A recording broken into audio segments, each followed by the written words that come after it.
सच बताएं, हम अपने लिए नहीं कर रहे हैं, हम केवल आपके लिए कर रहे हैं कि आपकी बेटी साक्षी ना हो जाए।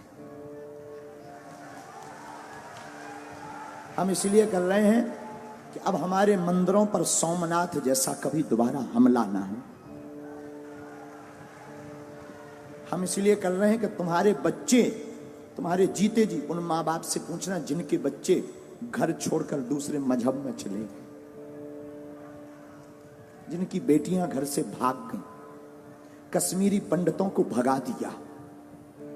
यहीं दिल्ली में यमुना के पास पाकिस्तानी हिंदू हैं शरणार्थी, उनको रहने के लिए निवास नहीं है, लाइट नहीं है।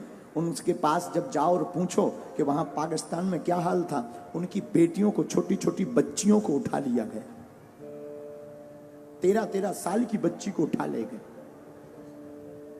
और हम नहीं चाहते कि हमारे भारत में तुम लोगों की बेटियों के साथ ऐसा हो।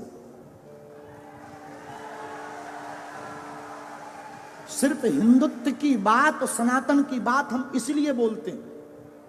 क्षमा करना, जो पुलिस में भी हैं उनके ऊपर भी कितने हमले कहां कहां नहीं हुए, बंगाल में। हम नहीं चाहते लौटकर हमारे राष्ट्र के इन सिपाहियों के ऊपर कोई उंगली उठाए। इसीलिए हम हिंदुत्व की बात करते हैं, इसीलिए हम सनातन की बात। हमें कोई शौक नहीं चढ़ा है, ना हमें यश पाना है, ना हमें सम्मान, ना हमारी कोई पार्टी है कि हमें राजनीति करनी। हमें कौन सी राजनीति करनी?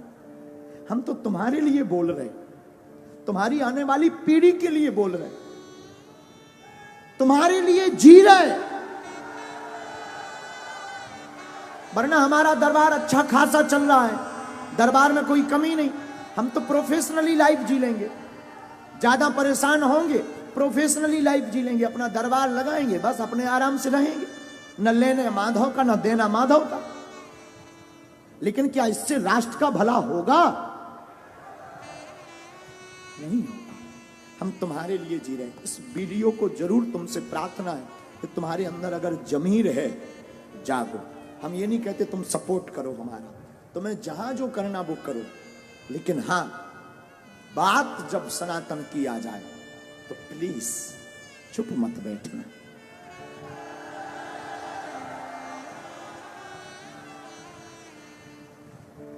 इसलिए प्रार्थना है, नहीं बाइकआउट करना ही पड़ेगा, बिना उसके काम भी नहीं चलेगा। जो ऐसा चलाए और जो ऐसा करे उसको देखना, उसके पंडालों में जाना बंद कर दिया जाए। अब बाबर का देश नहीं, रघुवर का देश है यार। बेफिजूली हमने राम के लिए इतने साल कोर्ट में माथा पच्ची की, भगवान कृष्ण की पूजा नहीं खुलकर कर पा रहे, राम की यात्राओं में पत्थर लग रहे, पाल घर में संतों को पत्थरों से पीट पीट कर बर्बरता निर्दयता से मार दिया जाता, और लोग कहते तुम चुप बैठो। और हां, हमारे बोलने से और तुम्हारे जय श्री राम केवल मोबाइल चलाने से भारत हिंदू राष्ट्र नहीं बनना है। तुम्हें आवाज उठानी पड़ेगी और जैसे को तैसा जवाब देना पड़ेगा, तुम्हें घर से बाहर निकलना पड़ेगा। क्योंकि हम कोई राजनेता नहीं है कि तुमने ताली पीटी और वोट दिया हम चले गए। हम सनातन के सिपाही हैं। जब तक तुम्हारे अंदर जुनून और जोश नहीं भर देंगे, जब तक तुम्हें सड़कों पर तूफान, मंदिरों में भीड़, सड़कों पर तूफान चाहिए, हमें राम राज्य से भरा हिंदुस्तान चाहिए। और आज तुम जवाब नहीं दोगे, कल तुम्हारी कोई नहीं सुनेगा। 5-6 प्रदेश में हिंदू अल्पसंख्यक हो गए, यूपी में भी हो जाओ, भारत में भी हो जाओ।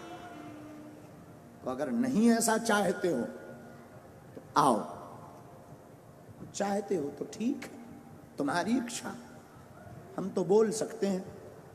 नहीं चाहते हो, तुम्हारे अंदर जमीर है। हमारे पूर्वजों ने राम के लिए अपने प्राण त्यागे हैं। भारत के लोगों, तुम्हारे पूर्वजों ने संस्कृति और संस्कार और भारत को बचाने के लिए बलिदानियां दी हैं। और तुम इसको थोथा बनाकर गुलाम मत बनवा देना।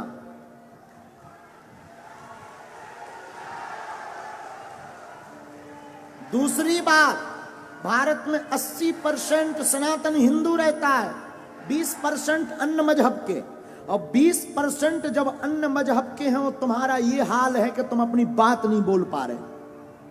जिस दिन तुम 50% से नीचे आ जाओगे, घरों में नहीं रह पाओगे।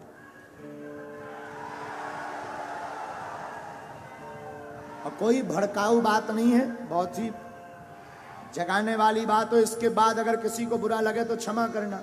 हम तो देखो जगाने आए हैं, जगाने की बात करेंगे। बोलो जय सिया राम। तो कौन कौन तैयार है ऐसे लोगों को जवाब देने के लिए? ऐसी खबर जो भी चला रहा है, कौन कौन जवाब देगा आज ही? पक्का? पक्का? चलो देखते हैं।